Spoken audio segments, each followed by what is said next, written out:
سورۃ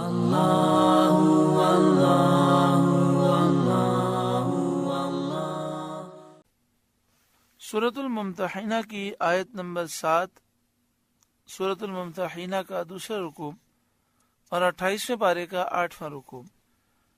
اللہ رب العالمین نے ارشاد فرمایا، عسى الله أن يجعل بينكم وبين الذين عاديتم منهم مودة، قریب ہے کہ اللہ تم میں اور ان میں جو ان میں سے تمہارے دشمن ہیں دوستی کر دے، اس طرح دوستی کر دے کہ انہیں ایمان کی توفیق دے۔ اس آیت کریمہ میں خبر دی گئی کہ جو کافر تمہارے دشمن ہیں ان قریب ان میں سے بہت سے ایمان لائیں گے اور وہ تمہارے دوست ہو جائیں گے۔ چنانچہ اللہ تعالیٰ نے ایسا کیا، اور فتح مکہ کے بعد ان میں سے بہت سے لوگ ایمان لے آئے اور مومنین کے دوست اور بھائی بن گئے اور باہمی محبتیں بڑھیں۔ اس آیت کریمہ کا شان نزول یہ ہے کہ جب اس سے پہلی آیات کا نزول ہوا اور اس میں یہ درس دیا گیا کہ مسلمان کافروں سے تعلقات نہ رکھیں، تو مومنین نے اپنے کافر رشتہ داروں کی دشمنی میں تشدد کیا، ان سے بیزار ہو گئے اور اس معاملے میں بہت سخت ہو گئے۔ تو اللہ تعالیٰ نے یہ آیت نازل فرما کر انہیں امید دلائی کہ ان کفار کا حال بدلنے والا ہے، اور یہ آیت نازل ہوئی، واللہ قدیر، اور اللہ قادر ہے، دل بدلنے پر قادر ہے، حال تبدیل کرنے پر قادر ہے، واللہ غفور الرحیم، اور اللہ بخشنے والا مہربان ہے۔ لا ینہاکم اللہ عن الذین لم یقاتلوکم فی الدین، اللہ تمہیں ان سے منع نہیں کرتا جو تم سے دین میں نہ لڑے، یعنی اللہ تعالیٰ تمہیں ان کافروں سے منع نہیں کرتا جو تم سے دین میں نہ لڑے۔ وَلَمْ يُخْرِجُوكُمْ مِنْ دِيَارِكُمْ، اور تمہیں تمہارے گھروں سے نہ نکالا، أَن تَبَرُّوهُمْ وَتُقْسِطُوا إِلَيْهِمْ، کہ ان کے ساتھ احسان کرو اور ان سے انصاف کا برتاؤ برتو۔ إِنَّ اللَّهَ يُحِبُّ الْمُقْسِطِينَ، بے شک انصاف والے اللہ کو محبوب ہیں۔ اس آیت کریمہ کا شان نزول یہ ہے کہ حضرت عبداللہ بن عباس رضی اللہ تعالی عنہما نے فرمایا کہ یہ آیت قبیلہ خزاعہ کے لیے نازل ہوئی۔ انہوں نے رسول کریم صلی اللہ علیہ وآلہ وسلم سے اس شرط پر صلح کی تھی کہ نہ آپ سے قتال کریں گے، جنگ کریں گے، نہ آپ کے مخالف کو مدد دیں گے۔ اللہ تعالیٰ نے ان لوگوں کے ساتھ سلوک کرنے کی اجازت دی، یعنی قبیلہ خزاعہ نے جو معاہدہ کیا تھا اس معاہدے پر وہ قائم تھے، نہ انہوں نے مسلمانوں کو نقصان پہنچایا، نہ نبی اکرم صلی اللہ علیہ وسلم کو نقصان پہنچایا، اور نہ ہی رسول اللہ اور مسلمانوں کے دشمنوں کی انہوں نے مدد کی۔ تو اللہ تعالیٰ نے ان لوگوں کے ساتھ سلوک کرنے کی اجازت دی۔ انما ینہاکم اللہ عن الذین قاتلوکم فی الدین، اللہ تمہیں انہی سے منع کرتا ہے جو تم سے دین میں لڑے، وَأَخْرَجُوكُم مِّن دِيَارِكُمْ، یا تمہیں تمہارے گھروں سے نکالا، وَظَاهَرُوا عَلَىٰ إِخْرَاجِكُمْ أَن تَوَلَّوْهُمْ، یا تمہارے نکالنے پر مدد کی کہ ان سے دوستی کرو، یعنی جن لوگوں نے تم سے دین کے معاملے میں جھگڑا کیا، تمہیں تمہارے گھروں سے نکالا، یا تمہارے نکالنے پر انہوں نے مدد کی، ان سے دوستی نہ کرو۔ اللہ تعالیٰ ان سے دوستی کرنے سے منع فرماتا ہے، یعنی ایسے کافروں سے دوستی ممنوع ہے۔ وَمَن يَتَوَلَّهُمْ فَأُولَٰئِكَ هُمُ الظَّالِمُونَ، اور جو ان سے دوستی کرے تو وہی ظالم ہیں۔ یا ایھا الذین آمنوا، اے ایمان والوں، اذا جاءکم المؤمنات مہاجرات فامتحنوہن، اے ایمان والوں جب تمہارے پاس مسلمان عورتیں کفرستان سے اپنے گھر چھوڑ کر آئیں تو ان کا امتحان کرو، یعنی یہ دیکھو کہ ان کی ہجرت خالص دین کے لیے ہے، ایسا تو نہیں ہے کہ انہوں نے شوہروں کی دشمنی میں گھر چھوڑا ہو۔ حضرت عبداللہ بن عباس رضی اللہ تعالیٰ عنہ نے فرمایا کہ ان عورتوں کو قسم دی جائے کہ وہ نہ شوہروں کی دشمنی میں نکلی ہیں اور نہ اور کسی دنیاوی وجہ سے، انہوں نے صرف اپنے دین اور ایمان کے لیے ہجرت کی ہے، یہ عورتیں قسمیں کھائیں۔ اللہ اعلم بایمانہن، اللہ ان کے ایمان کا حال بہتر جانتا ہے۔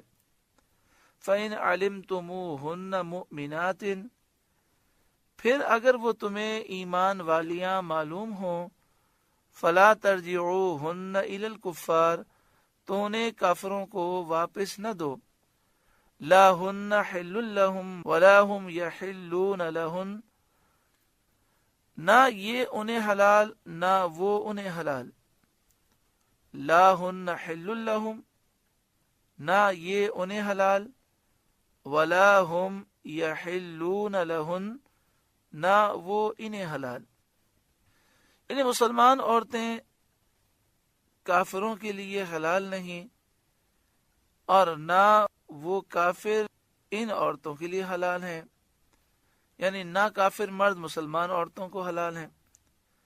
شرعی مسئلہ یہ کہ عورت مسلمان جب ہو جاتی ہے تو کافر مرد کی زوجیت سے خالی ہو گئی، اس کے نکاح سے باہر ہو گئی۔ وَآتُوهُمْ مَا أَنفَقُوا، اور ان کے کافر شوہروں کو دے دو جو ان کا خرچ ہوا، یعنی جو مہر انہوں نے ان عورتوں کو دیے تھے وہ انہیں واپس کر دو۔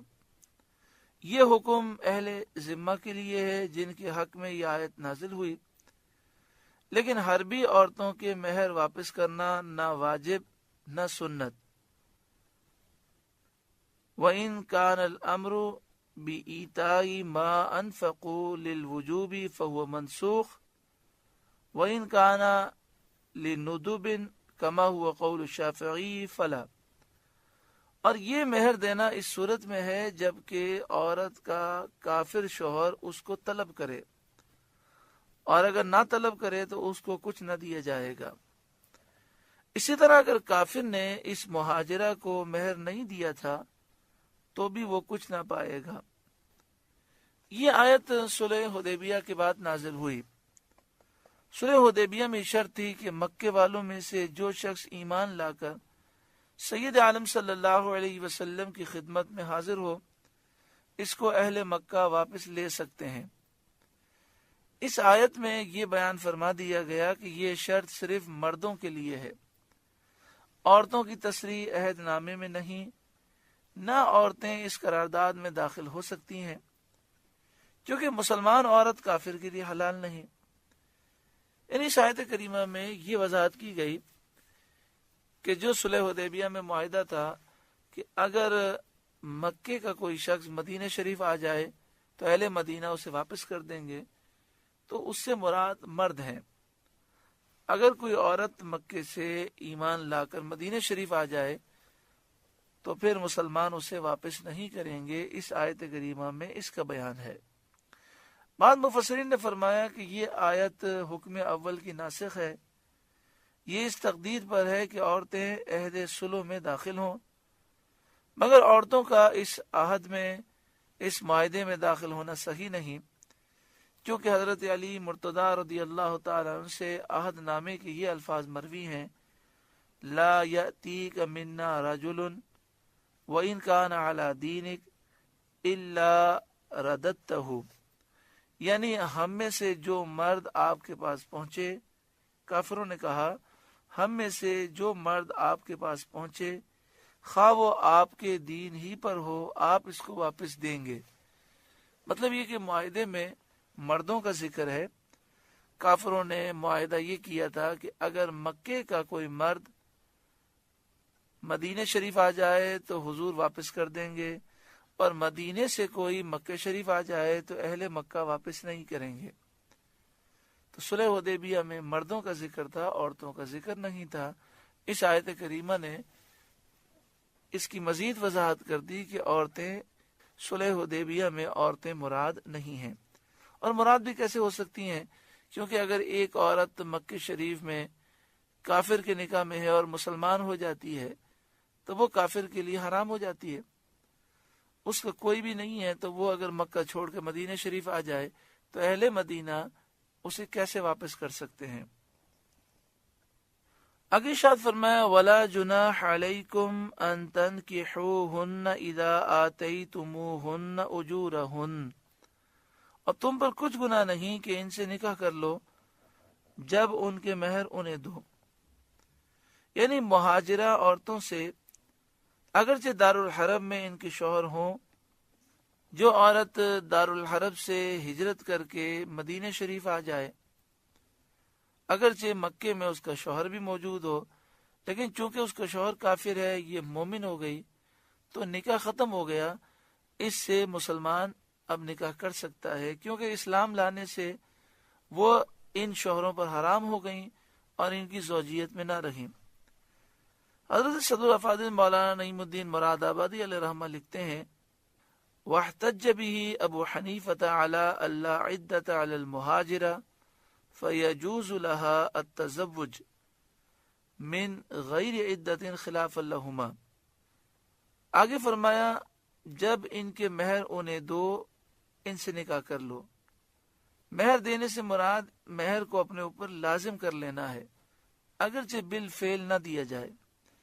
اس سے یہ بھی ثابت ہوا کہ ان عورتوں سے نکاح کرنے پر نیا مہر واجب ہوگا، ان کے شوہروں کو جو ادا کر دیا گیا وہ اس میں محسوب نہ ہوگا۔ یعنی مراد یہ ہے کہ کوئی مسلمان عورت مکے سے مدینہ شریف ہجرت کر کے آتی ہے تو جو اس کا سابق شوہر ہے اس نے جو مہر دیا تھا وہ مہر مسلمان کو دینا ہوگا، اور مسلمان اس عورت سے نکاح کرے گا تو ایک نیا مہر بھی اس عورت کو اسے دینا ہوگا۔ وَلَا تُمْسِكُوا بِعِصَمِ الْكَوَافِرِ، اور کافر عورتوں کے نکاح پر جمع نہ رہو۔ یعنی جو عورتیں دارالحرب میں رہ گئیں یا مرتدہ ہو کر دارالحرب میں چلی گئیں، مدینہ شریف سے مرتد ہو کر مکے چلی گئیں، ان سے زوجیت کا تعلق نہ رکھو۔ چنانچہ یہ آیت نازل ہونے کے بعد صحابہ کرام نے ان کافر عورتوں کو طلاق دے دی جو مکے میں تھیں۔ اگر مسلمان کی عورت معاذ اللہ مرتد ہو جائے تو اس کے قید نکاح سے باہر نہ ہوگی، علیہ الفتویٰ زجرن و تیسرن۔ پھر اس مسئلے کو سماعت کریں، ایک مسلمان مرد کے نکاح میں مسلمان عورت ہے تو اعلیٰ حضرت امام اہل سنت امام احمد رضا علیہ رحمہ کے خلیفہ صدر الافاضل مولانا نعیم الدین مراد آبادی علیہ رحمہ لکھتے ہیں کہ مسلمان مرد کے نکاح میں مسلمان عورت ہے، اگر معاذ اللہ وہ مرتد ہو جائے پھر بھی نکاح سے باہر نہیں ہوگی۔ تجدید ایمان لازمی ہے، تجدید نکاح بھی لازمی ہے، لیکن وہ مسلمان مرد کے نکاح سے باہر نہیں ہوگی۔ اور اس فتوے کے دینے کی خاص وجہ یہ تھی کہ جب ہمارے فقہاء نے یہ دیکھا کہ بعض خواتین نعوذ باللہ من ذالک اپنے شوہر کے نکاح سے باہر نکلنے کے لیے مرتد ہو جاتی ہیں اور پھر کہتی ہیں کہ اب چونکہ ہم مرتد ہو گئے لہذا ہمارا نکاح باقی نہ رہا، وہ دوبارہ اسلام تو لے آتی ہیں لیکن یہ کفر اختیار کرنا نعوذ باللہ من ذالک، یہ نکاح سے باہر نکلنے کا انہوں نے ہیلہ بنا لیا۔ تو فقہاء متاخرین نے یہ فتویٰ دیا کہ اگر مسلمان عورت کافر ہو جائے، مرتد ہو جائے، تو اس پر ضروری ہے کہ وہ توبہ کرے، ایمان لائے، مگر نکاح سے وہ باہر نہیں ہوگی، وہ کسی اور سے پھر نکاح نہیں کر سکتی، وہ پہلے شوہر ہی کے نکاح میں رہے گی۔ آگے شاد فرمایا وَاسْأَلُوا مَا أَنفَقْتُمْ، اور مانگ لو جو تمہارا خرچ ہوا، یعنی ان عورتوں کو تم نے جو مہر دیے تھے وہ ان کافروں سے وصول کر لو جنہوں نے ان سے نکاح کر لیا۔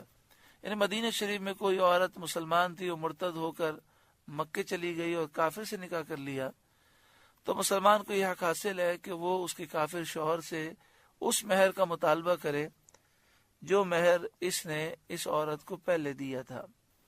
وَلْيَسْأَلُوا مَا أَنفَقُوا، اور کافر مانگ لیں جو انہوں نے خرچ کیا اپنی عورتوں پر جو ہجرت کر کے دارالاسلام میں چلی آئیں، ان کے مسلمان شوہروں سے جنہوں نے ان سے نکاح کیا۔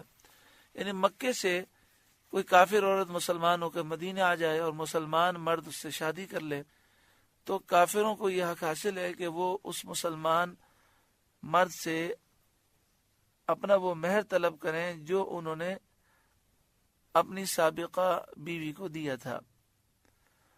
ذالکم حکم اللہ، یہ اللہ کا حکم ہے، یحکم بینکم، وہ تم میں فیصلہ فرماتا ہے، واللہ علیم حکیم، اور اللہ علم و حکمت والا ہے۔ وَإِن فَاتَكُمْ شَيْءٌ مِّنْ أَزْوَاجِكُمْ إِلَى الْكُفَّارِ، اور اگر مسلمانوں کے ہاتھ سے ان کی کچھ عورتیں کافروں کی طرف نکل جائیں۔ اس آیت کے نازل ہونے کے بعد مسلمانوں نے تو مہاجرہ عورتوں کے مہر ان کے کافر شوہروں کو ادا کر دیے، اور کافروں نے مرتدات کے مہر مسلمانوں کو ادا کرنے سے انکار کیا۔ اس پر یہ آیت نازل ہوئی، یعنی جو کافر عورتیں مسلمان ہو کر مدینے آ گئیں، مسلمانوں نے ان سے نکاح کیا اور ان کا مہر ان کے کافر شوہروں کو ادا کیا، لیکن مسلمان عورتیں جو مرتد ہو کر مکے چلی گئیں اور انہوں نے کافروں سے شادی کی تو کافر شوہروں نے مسلمانوں کو مہر نہ دیا، تو اس پر یہ آیت کریمہ نازل ہوئی، وَإِن فَاتَكُمْ شَيْءٌ مِّنْ أَزْوَاجِكُمْ إِلَى الْكُفَّارِ، اور اگر مسلمانوں کے ہاتھ سے ان کی کچھ عورتیں کافروں کی طرف نکل جائیں، فَعَاقَبْتُمْ، پھر تم کافروں کو سزا دو، یعنی جہاد میں سزا دو اور ان سے غنیمت پاؤ،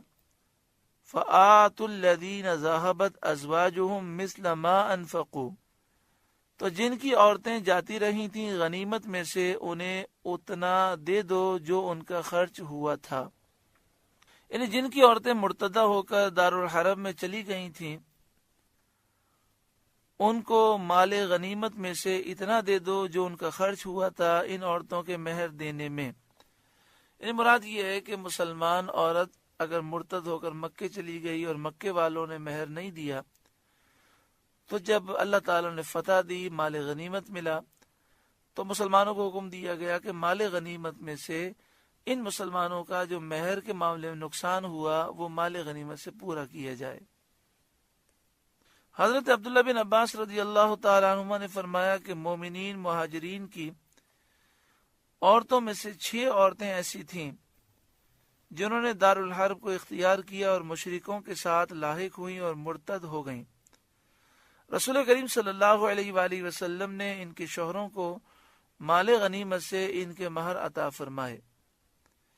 ان آیتوں میں مہاجرات کے امتحان اور کفار نے جو اپنی بیویوں پر خرچ کیا ہو وہ ہجرت کے بعد انہیں دینا، اور مسلمانوں نے جو اپنی بیویوں پر خرچ کیا ہو وہ ان کے مرتد ہو کر کافروں سے مل جانے کے بعد ان سے مانگنا، اور جن کی بیویاں مرتد ہو کر چلی گئی ہوں انہوں نے جو ان پر خرچ کیا تھا وہ انہیں مال غنیمت میں سے دینا، یہ تمام احکام منسوخ ہو گئے، آیت سیف سے منسوخ ہو گئے یا آیت غنیمت یا سنت سے منسوخ ہو گئے، کیونکہ یہ احکام جبھی تک باقی رہے جب تک یہ معاہدہ رہا، جب تک یہ عہد رہا، اور جب وہ عہد اٹھ گیا تو احکام بھی نہ رہے۔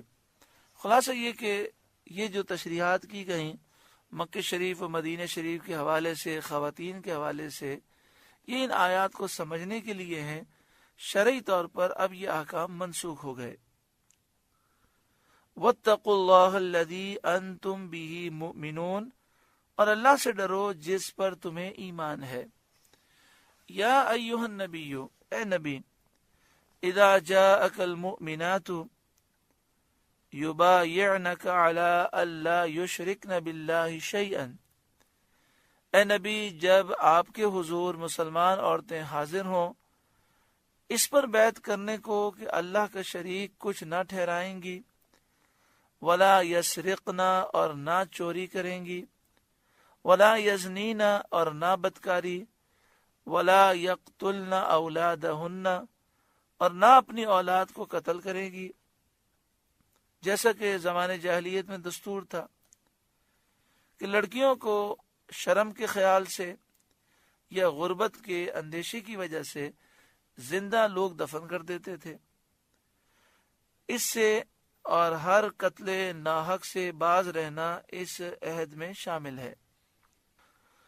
وَلَا يَأْتِينَ بِبُهْتَانٍ يَفْتَرِينَهُ بَيْنَ أَيْدِيهِنَّ وَأَرْجُلِهِنَّ، اور نہ وہ بہتان لائیں گی جسے اپنے ہاتھوں اور پاؤں کے درمیان یعنی موضع ولادت میں اٹھائیں، یعنی غیر کا بچہ پرایا بچہ لے کر شوہر کو دھوکہ دیں اور اس کو اپنے پیٹ سے جنا ہوا بتائیں، جیسا کہ جاہلیت کے زمانے میں دستور تھا، تو یہ عورتیں یہ عہد کریں کہ وہ ایسا نہیں کریں گی۔ وَلَا يَعْصِينَكَ فِي مَعْرُوفٍ، اور کسی نیک بات میں آپ کی نافرمانی نہ کریں گی۔ نیک بات یعنی اللہ اور اس کے رسول کی فرما برداری، تو اللہ اور اس کے رسول کی فرما برداری کریں گی، اس میں نافرمانی وہ نہ کریں گی۔ فَبَايِعْهُنَّ، تو اے محبوب آپ ان سے بیعت لیں، وَاسْتَغْفِرْ لَهُنَّ اللَّهُ، اور اللہ سے ان کی مغفرت کا سوال کریں۔ ان اللہ غفور الرحیم، بے شک اللہ بخشنے والا مہربان ہے۔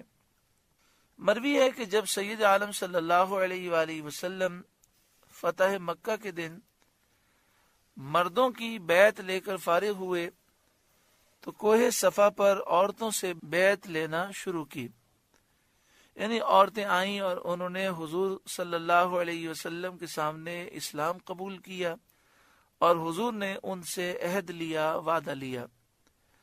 حضرت عمر رضی اللہ تعالیٰ عنہ نیچے کھڑے ہوئے، نبی اکرم صلی اللہ علیہ وآلہ وسلم کا کلام مبارک عورتوں کو حضرت عمر سناتے جاتے تھے۔ حضرت ہندہ بنت عتبہ جو حضرت ابو سفیان کی بیوی ہیں، خوف زدہ ہو کر برقع پہن کر اس طرح حاضر ہوئیں کہ پہچانی نہ جائیں۔ سید عالم صلی اللہ علیہ وسلم نے فرمایا کہ میں تم سے اس بات پر بیعت لیتا ہوں۔ یہاں یہ ذہن نشین رکھیں کہ حضرت ہندہ ابھی اسلام نہیں لائی تھی، اسلام لانے کے لیے حضور کے دربار میں آئی ہیں، اور جو گفتگو ہوئی یہ اسلام لانے سے پہلے ہے۔ پھر جب انہوں نے یہ بیعت کر لی، اسلام لے آئیں، تو وہ اسلام پر قائم رہیں، حضرت ابو سفیان بھی، حضرت ہندہ بھی، اور نبی اکرم صلی اللہ علیہ وسلم نے ان کے ایمان کی تصدیق بھی فرمائی۔ سید عالم صلی اللہ علیہ وسلم نے فرمایا کہ میں تم سے اس بات پر بیعت لیتا ہوں کہ تم اللہ تعالیٰ کے ساتھ کسی چیز کو شریک نہ کرو۔ ہندہ نے سر اٹھا کر کہا، آپ صلی اللہ علیہ وآلہ وسلم ہم سے وہ عہد لیتے ہیں جو ہم نے آپ کو مردوں سے لیتے نہیں دیکھا، اور اس دن مردوں سے صرف اسلام اور جہاد پر بیعت لی گئی تھی۔ پھر حضور صلی اللہ علیہ وسلم نے فرمایا، اور چوری نہ کریں گی۔ تو ہند نے عرض کیا، کتابوں میں لفظ ہند لکھا ہوتا ہے، ہماری اردو میں حضرت ہندہ پڑھا جاتا ہے۔ تو ہندہ نے عرض کیا کہ حضرت ابو سفیان بخیل آدمی ہے اور میں نے ان کا مال ضرور لیا ہے، میں نہیں سمجھتی مجھے حلال ہوا یا نہیں۔ حضرت ابو سفیان حاضر تھے، انہوں نے کہا جو تو نے پہلے لیا اور جو آئندہ لے سب حلال۔ اس پر نبی کریم صلی اللہ علیہ وآلہ وسلم نے تبسم فرمایا اور ارشاد کیا کہ تو ہند بن عتبہ ہے؟ عرض کیا جی ہاں جی ہاں، جو کچھ مجھ سے قصور ہوئے ہیں معاف فرمائیے۔ پھر حضور صلی اللہ علیہ وسلم نے فرمایا، اور نہ بدکاری کریں گی؟ تو ہندہ نے کہا، کیا کوئی آزاد عورت بدکاری کرتی ہے؟ پھر فرمایا، نہ اپنی اولاد کو قتل کریں۔ ہندہ نے کہا، ہم نے چھوٹے چھوٹے پالے، جب بڑے ہو گئے آپ نے انہیں قتل کر دیا، آپ جانے اور وہ جانے۔ ہندہ کا لڑکا حنظلہ بن ابی سفیان بدر میں قتل کر دیا گیا تھا۔ ہند کی یہ گفتگو سن کر حضرت عمر رضی اللہ تعالیٰ عنہ کو بہت ہنسی آئی۔ پھر حضور صلی اللہ علیہ وسلم نے فرمایا کہ اپنے ہاتھ پاؤں کے درمیان کوئی بہتان نہ گڑیں گی۔ ہندا نے کہا اللہ کی قسم بہتان بہت بری چیز ہے۔ حضور صلی اللہ علیہ وسلم ہم کو نیک باتوں اور اچھی خصلتوں کا حکم دیتے ہیں۔ پھر حضور صلی اللہ علیہ وآلہ وسلم نے فرمایا کہ کسی نیک بات میں رسول صلی اللہ علیہ وآلہ وسلم کی نافرمانی نہ کریں گی۔ اس پر ہندا نے کہا کہ اس مجلس میں ہم اس لیے حاضر ہی نہیں ہوئے کہ اپنے دل میں آپ صلی اللہ علیہ وآلہ وسلم کی نافرمانی کا خیال آنے دیں۔ عورتوں نے ان تمام امور کا اقرار کیا۔ 457 عورتوں نے بیعت کی۔ اس بیعت میں سید عالم صلی اللہ علیہ وآلہ وسلم نے مصافحہ نہ فرمایا، ہاتھ نہ ملایا، اور عورتوں کو دست مبارک چھونے نہ دیا۔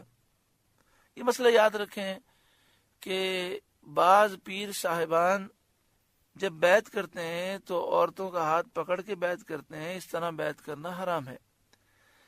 بعض پیر صاحبان ایسے بھی ہیں کہ جن کے ہاتھوں کو عورتیں چومتی ہیں، جس طرح ان کے مرد مرید چومتے ہیں، جو عورتیں مرید ہیں وہ بھی ان کے ہاتھ چومتی ہیں۔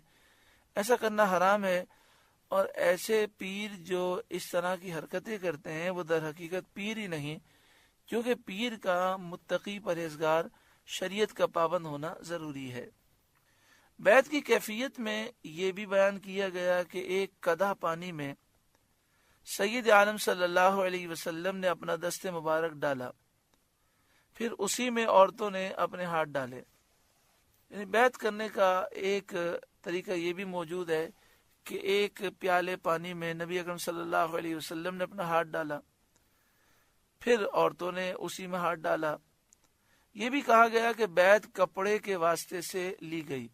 نبی اکرم صلی اللہ علیہ وآلہ وسلم نے کپڑے کے ذریعے بیعت لی، جس طرح آج کل مشائخ لیتے ہیں کہ ایک بڑی چادر ہوتی ہے جس کا ایک سرا پیر صاحب پکڑ لیتے ہیں اور دوسرا سرا عورتوں کی طرف ہوتا ہے، اور عورتیں چادر میں ہوتی ہیں، بیچ میں پردہ ہوتا ہے، تو اس طرح بیعت لی جا سکتی ہے۔ تو یہ بھی کہا گیا کہ بیعت کپڑے کے واسطے سے لی گئی، اور بعید نہیں ہے کہ دونوں صورتیں عمل میں آئی ہوں۔ بیعت کے وقت مقراض کا استعمال مشائخ کا طریقہ ہے۔ یہ بھی کہا گیا کہ یہ حضرت علی مرتضی رضی اللہ تعالیٰ عنہ کی سنت ہے۔ خلافت کے ساتھ ٹوپی دینا مشائخ کا معمول ہے، اور کہا گیا ہے کہ نبی کریم صلی اللہ علیہ وسلم سے منقول ہے۔ عورتوں کی بیعت میں اجنبیہ کا ہاتھ چھونا حرام ہے، یا بیعت زبان سے ہو یا کپڑے وغیرہ کے واسطے سے۔ آگے ارشاد فرمایا، یا ایھا الذین آمنوا، اے ایمان والوں، لا تتولوا قوما غضب اللہ علیہم، ان لوگوں سے دوستی نہ کرو جن پر اللہ کا غضب ہے۔ ان لوگوں سے مراد یہودی ہیں۔ قد یئسوا من الآخرۃ کما یئس الکفار من اصحاب القبور، وہ آخرت سے آس توڑ بیٹھے ہیں جیسے کافر آس توڑ بیٹھے قبر والوں سے۔ یہودی آخرت سے امید توڑ چکے ہیں، کیونکہ انہیں کتب سابقہ سے معلوم ہو چکا تھا، اور وہ بالیقین جانتے تھے کہ سید عالم صلی اللہ علیہ وآلہ وسلم اللہ تعالیٰ کے رسول ہیں، اور یہودیوں نے اس کی تکذیب کی ہے، اس لیے انہیں اپنی مغفرت کی امید نہیں۔ آگے فرمایا، کما یئس الکفار من اصحاب القبور، جیسے کافر امید توڑ بیٹھے قبر والوں سے، جیسے کافر قبر والوں سے امید توڑ بیٹھے پھر دنیا میں واپس آنے کی، ایسے ہی یہ یہودی مغفرت کی امید توڑ بیٹھے ہیں۔ یا یہ معنی ہے کہ یہودی ثواب آخرت سے ایسے نا امید ہوئے جیسا کہ مرے ہوئے کافر اپنی قبروں میں اپنے حال کو جان کر ثواب آخرت سے بالکل مایوس ہیں۔ مراد یہ ہے کہ یہ یہودی وہ ہیں جن پر اللہ کا غضب ہے، یہ مغفرت سے محروم ہیں، ثواب سے محروم ہیں، آخرت میں برباد ہونے والے ہیں۔ تو اے مسلمانوں، یہودیوں سے ہرگز دوستی نہ کرو۔ سورۃ الممتحنہ کا درس مکمل ہوا۔ اللہ تعالیٰ اس سورہ مبارکہ کے نور سے ہمارے قلوب کو روشن اور منور فرمائے۔ اللہ